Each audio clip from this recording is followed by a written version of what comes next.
అలాగే fire office వస్తుంది. నేను చేశానులే. బ్రేకింగ్ అంటోంది. యానం దర్యాల తిప్ప వద్ద మత్స్యకార బోట్ పూర్తిగా దగ్ధమైపోయింది. ఈ ఘటనలో ఓ వ్యక్తి సజీవ దహనం అయిపోయాడు.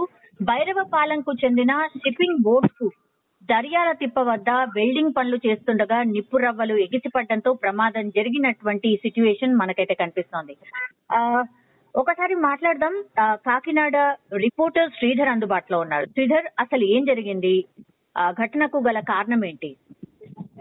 సౌమ్య, ఈ యానాంకి సంబంధించినటువంటి హ్యామ్లెట్ గ్రామంలో ఉన్నటువంటి దర్యాల తిప్పకి చెందినటువంటి కామాడి గంగాధరి తన బోట్ రిపేర్ రావడంతో వెల్డింగ్ పనులు చేసేందుకు అక్కడ తీరానికి తీసుకొచ్చి అక్కడ పనులు చేస్తుండగా ఈ రోజు మధ్యాహ్నం 12 గంటల తర్వాత ఒకసారిగా బోట్ లో ఈ వెల్డింగ్ ఫ్లేమ్స్ ఒకసారిగా చెలరేగి అక్కడ మంటలు వ్యాపించిన పరిస్థితి. వ్యాపించిన కొద్ది క్షణాల్లోనే పూర్తిగా ఆ మంటలు పూర్తిగా ఈ గంగాధరిని చుట్టుముట్టడంతో మంటల్లో చిక్కుకుని అతను అక్కడికక్కడే సజీవ దహనం కావడం జరిగింది. దీంతో అక్కడే మరొక 2 వర్కర్స్ ఉన్నప్పటికీ కూడా వాళ్ళు రక్షించే ప్రయత్నం చేసినప్పటికీ కూడా పూర్తి స్థాయిలో మంటలు చుట్టుముట్టడంతో గంగాధరి అక్కడికక్కడే మృతి చెందిన పరిస్థితి పోలీసులు చెప్తా ఉన్నారు. అయితే మరోవైపు ఈ బోట్ రిపేర్ నిమిత్తం ఈ రోజు ఉదయం నుంచి కూడా వాళ్ళు అక్కడ పనిచేస్తున్నప్పటికీ సమయం నుంచి అంటే ఓవైపు ఈ టెంపరేచర్ కూడా మధ్యాహ్నం సమయంలో చల్లగా ఉన్నప్పటికీ ఎండ వేడికి కూడా ఈ మంటలు వ్యాపించున్నాయని చెప్పేసి కూడా అనుమానం వ్యక్తం చేస్తా ఉన్నారు. ఏదైనప్పటికీ చమురు ఏదైతే ఆయిల్ డీజిల్ అక్కడ వినియోగిస్తూ ఉంటారో ఈ డీజిల్ కొంత అక్కడ వెట్టగా ఉన్న పరిస్థితి ఉంటుంది. ఈ నేపథ్యంలోనే ఈ మంటలు వ్యాప్తి అధికంగా ఉంటుందని కూడా భావిస్తాను. ప్రస్తుతం యానం పోలీసులు అయితే కేసు నమోదు చేశారు.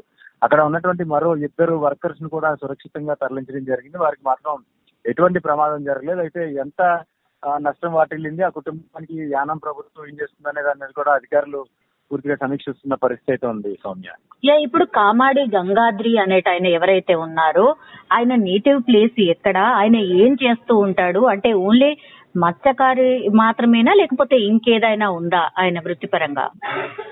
గంగాద్రి బోట్ అయితే అతని సొంత బోట్ అది. ఆ బోట్ మీద కొంతమంది క్రూ మెంబర్స్ తీసుకుని నిత్యం ఈ సముద్రంలో వేట సాగిస్తూ ఉంటారు. ఈ వేట సమయంలో వచ్చినటువంటి ఆదాయం ద్వారా వాళ్ళంతా జీవన వృత్తి పొందుతూ ఉంటారు. అయితే యానంకు సంబంధించి హ్యామ్లెట్ గ్రామంలో ఉన్నటువంటి ఈ దర్యాల తిప్ప గ్రామంలో ఉన్న నివాసం ఉండేటువంటి గంగాధరి నిత్యం సముద్రంలోనే వేట సాగిస్తుంటారు. తనతో పాటు కొంతమందిని అక్కడ జీవనం కూడా తన ఆధారం కూడా కల్పిస్తా ఉన్న పరిస్థితి అయితే ఉంది. అయితే ఈ బోట్ ప్రమాదంతో బోట్ కూడా పాక్షికంగా ధ్వంసం అయిన పరిస్థితి అయితే ఉంది. అగ్నికి ఆహుతి అయిన పరిస్థితి అయితే ఉంది. మరోవైపు బోట్ యజమాని చనిపోవడంతో ఆ కుటుంబం అంతా కూడా ప్రస్తుతం వెలిపిస్తున్న పరిస్థితి అయితే ఉంది.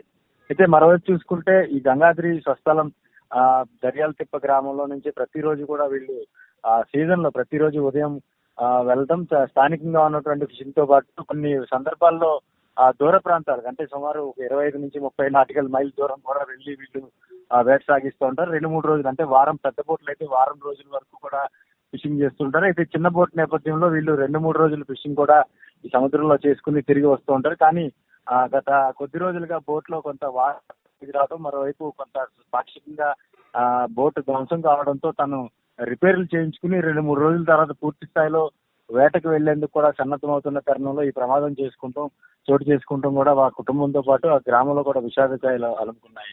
సౌమ్య, ఎప్పటికప్పుడు ఒక బోట్ లో మంటలు అంటుకోవడం, దాని తర్వాత పూర్తిగా ఒక మనిషి సజీవ దహనం అయిపోవడం, ఎందుకని ఒక ఛాన్స్ కూడా దొరకలేదా ఎస్కేప్ కావడానికి?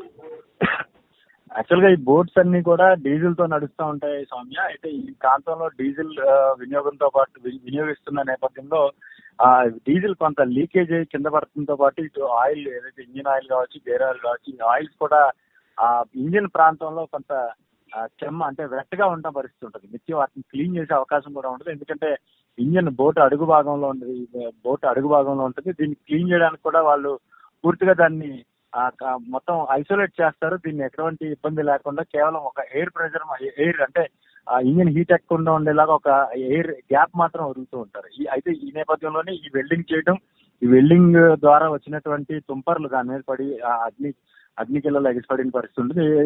ఎప్పుడైతే ఈ ఆయిల్ మరకలు ఆయిల్ తో పాటు కొంత అక్కడ ఏదైతే ఆయిల్ వెట్ట ఉంటుందో దానికి నిప్పు అంటుకోవడంతో అక్కడ నుంచి బయటకు వచ్చిన పరిస్థితి అయితే అతనికి అవకాశం లేకపోయి ఉండొచ్చు. ఆ సందర్భంలోనే అతను పూర్తిగా మంటల్లో చిక్కుకోవడం, అతను అక్కడ సజీవ దహనం అయి ఉండొచ్చు అని కూడా మనం భావించాల్సి ఉంటుంది. ఓకే శ్రీధర్.